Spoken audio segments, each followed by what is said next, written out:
नमस्कार दोस्तों, स्वागत है आप सभी साथियों का स्मार्ट स्टडी पर। साथियों, आज है 5 जून 2025 और आज आरआरबी एनटीपीसी का पेपर था और आज के पहले शिफ्ट का पेपर हो चुका है। आज के इस वीडियो में आज के पहले शिफ्ट के क्वेश्चंस देखेंगे। जो साथी लोग आज पेपर देकर आए हैं उन्हीं लोगों के द्वारा भेजे गए क्वेश्चंस हैं, तो आपको आज का ये क्लास कंप्लीट देखना है। इस वीडियो का क्वेश्चन है, साबरमती नदी का उद्गम स्थल कहाँ है? तो भाई देखिए ध्यान से, साबरमती नदी जो है ये कहाँ से निकलती है? तो याद रखना, अगर राज्य पूछा था तो राजस्थान हो जाता और एग्जैक्ट जगह देखिए, राजस्थान के उदयपुर जिले में अरावली पर्वतमाला में स्थित धेबर नामक जो झील है वहीं से ये साबरमती नदी निकलती है। तो सारा ही मैंने आपको बता दिया। अगर एग्जैक्ट आपको लोकेशन पूछा था तो धेबर झील हो जाता और राज्य पूछा था तो आपका राजस्थान हो जाता। ठीक है, निम्न में से कौन सा राज्य है जिसकी सीमा समुद्र तट से नहीं लगती है? यानी 4 ऑप्शन दिए हुए थे, ठीक है, 4 राज्य और आपको बताना था कि कौन से राज्य की सीमा है जो समुद्र तट से नहीं लगती है। तो 4 में से एक ऑप्शन आपका राजस्थान दिया हुआ था, जो कि करेक्ट आंसर होता, क्योंकि राजस्थान की सीमा कोई भी तट से नहीं लगती है। नेक्स्ट क्वेश्चन था, वर्तमान में कैग के महानिदेशक कौन है? तो देखिए, वर्तमान में कैग के महानिदेशक कौन है, यानी भारत के जो महान्यायवादी हैं वो अभी कौन है? तो इसका करेक्ट आंसर आपका संजय मूर्ति हो जाता, जो कि साथियों नवंबर 2024 में ही चुने गए हैं। इनसे पहले गिरीश चंद्र मुर्मू जी थे और अभी वर्तमान में कौन है? तो संजय मूर्ति जी हैं। तो इस क्वेश्चन का करेक्ट आंसर आपका संजय मूर्ति हो जाता। ठीक है साथियों, ये टॉपिक मैंने करवा दिया है चैनल के अंदर, फिर से एक टॉपिक अभी करवा दूंगा आज ही या फिर कल सवेरे, तो उसको आप देख लेना। ठीक है, या और इसको और इंडेक्स से क्वेश्चंस बहुत ज्यादा पूछा जा रहा है, इंडेक्स वाला यानी सूचकांक वाला, तो वो टॉपिक मैं आपको आज करवा दूंगा, उसको भी देख लेना। एक क्वेश्चन, एचटीटीपी का फुल फॉर्म था, किसी का कहना है कि सर एफटीपी का फुल फॉर्म पूछा था, तो दोनों ही बता देते हैं। अगर एचटीटीपी पूछा था तो इसका होता हाइपर टेक्स्ट ट्रांसफर प्रोटोकॉल, और अगर एफटीपी था तो इसका होता फाइल ट्रांसफर प्रोटोकॉल। ठीक है, दोनों ही आपने जान लिया। आगे देखिए, क्वेश्चन था, संविधान के अनुच्छेद 32 का संबंध किससे है? तो भारतीय संविधान का जो अनुच्छेद 32 है इसका संबंध किससे है, ये पूछा था। बड़ा ही सरल क्वेश्चन था, आपने आसानी से किया होगा। इसका करेक्ट होता संवैधानिक उपचारों के अधिकार से। इसके अलावा याद रखना, भारत का जो सुप्रीम कोर्ट है, सर्वोच्च न्यायालय, वो अनुच्छेद 32 के तहत ही रीट जारी करता है, ये भी याद रखना। एक क्वेश्चन था, 97वां संविधान संशोधन किससे संबंधित है? तो देखिए, 97वां जो संविधान संशोधन है ये सहकारी समितियों को बढ़ावा देने से संबंधित है साथियों। ठीक है, 97वां जो संविधान संशोधन है ये किससे संबंधित है? तो सहकारी समितियों को बढ़ावा देने से संबंधित है। ठीक है, आगे एक क्वेश्चन था, 24 डिग्री अक्षांश किस राज्य से होकर गुजरती है? 24 डिग्री अक्षांश किस राज्य के, भारत के किस राज्य से होकर गुजरती है? तो भाई इसका करेक्ट आंसर साथियों आपका क्या हो जाता? तो गुजरात हो जाता। गुजरात इस क्वेश्चन के लिए आपका बिल्कुल करेक्ट आंसर था। आगे देखिए, क्वेश्चन था, पेड़ की जड़ में ऑक्सीजन की कमी क्यों आती है? पेड़ की जड़ जो होती है ना, पेड़ की जड़ में ऑक्सीजन की कमी क्यों आती है? तो पेड़ का जो जड़ होता है ना, निचला वाला भाग, उसमें ऑक्सीजन की कमी अमोनिया और नाइट्रेट के कारण आती है। तो अमोनिया और नाइट्रेट में से जो भी आपको ऑप्शंस दिए हुए थे वो आपको चुनना था। याद रखना, आपके नॉलेज के लिए बता रहा हूं, ये क्वेश्चन बहुत इंपॉर्टेंट है, रिपीट हो सकता है। तो पेड़ की जड़ में ऑक्सीजन की कमी क्यों आती है? तो अमोनिया और नाइट्रेट के कारण। भारत का सबसे पूर्वी राज्य कौन सा है? भारत का सबसे पूर्वी राज्य, तो भाई भारत का जो सबसे पूर्वी राज्य है वो तो अरुणाचल प्रदेश है। यानी भारत में कौन सा राज्य है जो सबसे पूर्वी छोर पर स्थित है? क्वेश्चन यही था, इसका करेक्ट आंसर अरुणाचल प्रदेश आपका हो जाता। अरुणाचल प्रदेश बिल्कुल करेक्ट आंसर था साथियों इस क्वेश्चन का। एक क्वेश्चन था, वर्ल्ड चेस चैंपियनशिप 2024 का खिताब किसने जीता? तो देखिए, अगर ये क्वेश्चन था वर्ल्ड चेस चैंपियनशिप वाला, तो वर्ल्ड चेस चैंपियनशिप 2024 का जो खिताब है वो डी गुकेश ने जीता है साथियों। डी गुकेश, याद रखना, डी गुकेश यहां आपका इस क्वेश्चन का करेक्ट आंसर होता। आगे देखिए, क्वेश्चन था, एफटीपी का फुल फॉर्म क्या होता है? एफटीपी, कंप्यूटर से कई सारे क्वेश्चंस थे, कंप्यूटर से अच्छे खासे क्वेश्चंस पूछे गए हैं साथियों। ठीक है, और करंट अफेयर्स की बात करें तो 8 से 10 क्वेश्चन आपको पूछा गया है। करंट अफेयर्स का मैंने बहुत सारा इंपॉर्टेंट क्लासेस करवाया है और खास तौर पे जो करंट पूछे जा रहे हैं वो नवंबर 2024 से अभी तक पूछे जा रहे हैं, जो कि मैंने करवाया हुआ है अभी कुछ ही दिनों पहले, आप लोग देख लीजिए वो सारे क्लासेस। ठीक है, एफटीपी का फुल फॉर्म होता है फाइल ट्रांसफर प्रोटोकॉल। क्या होता है? File transfer protocol.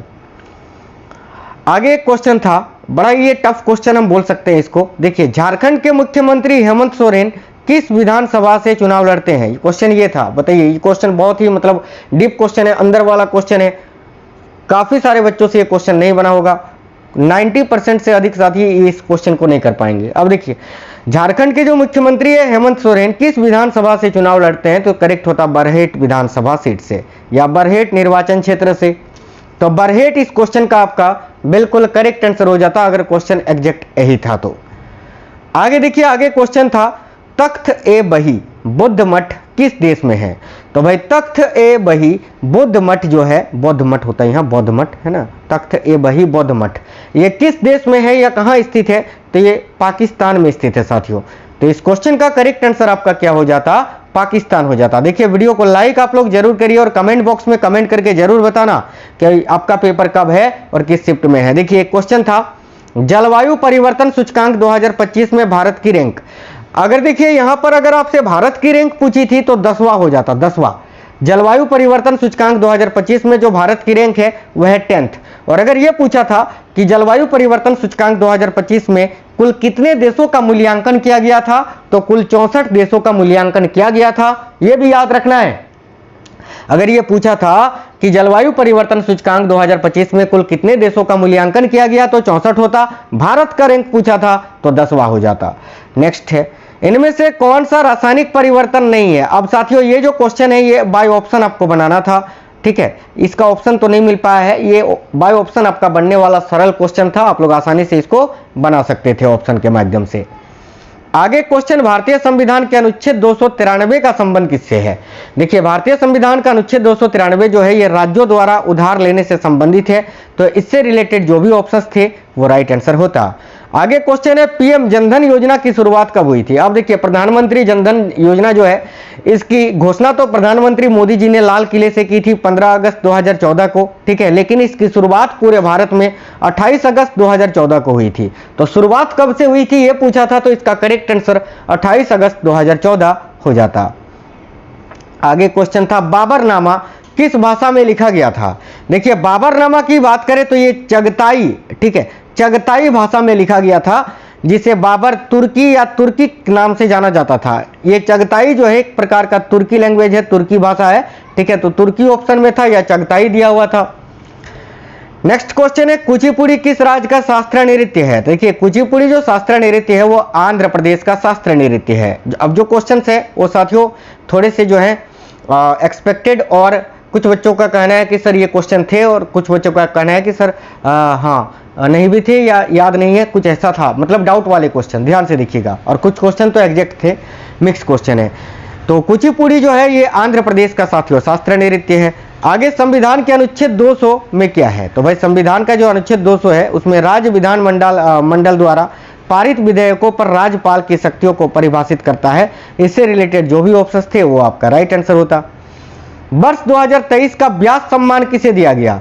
देखिए, वर्ष 2023 का जो व्यास सम्मान है ये साथियों पुष्पा भारती को दिया गया है। तो इसका करेक्ट आंसर आपका क्या होता? तो पुष्पा भारती होता। आगे क्वेश्चन था, भारतीय संविधान का भाग 5 किससे संबंधित है? तो भारतीय संविधान का जो भाग 5 है ये संघ के कामकाज से संबंधित है, संघ के कामकाज से संबंधित है।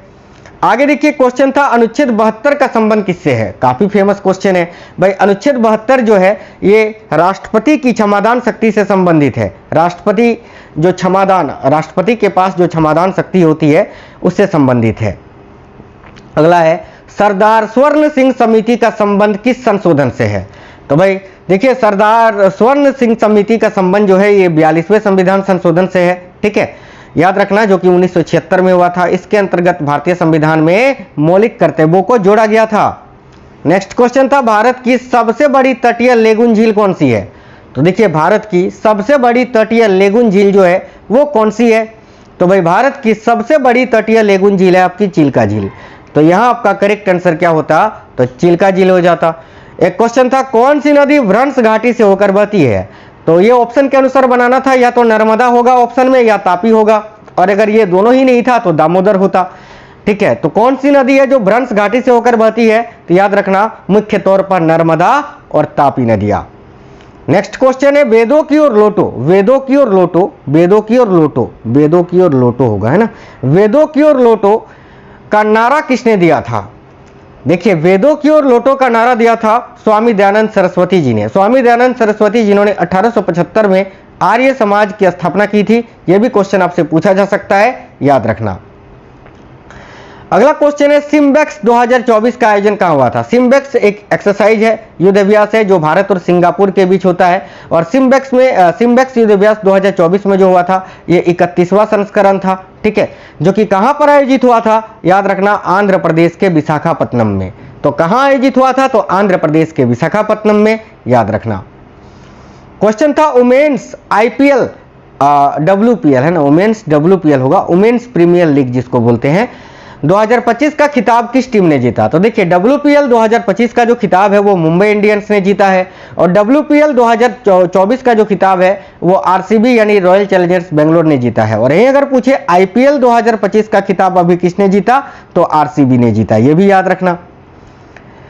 एक क्वेश्चन है ईरान के कौन से राष्ट्रपति हेलीकॉप्टर दुर्घटना के कारण मारे गए थे?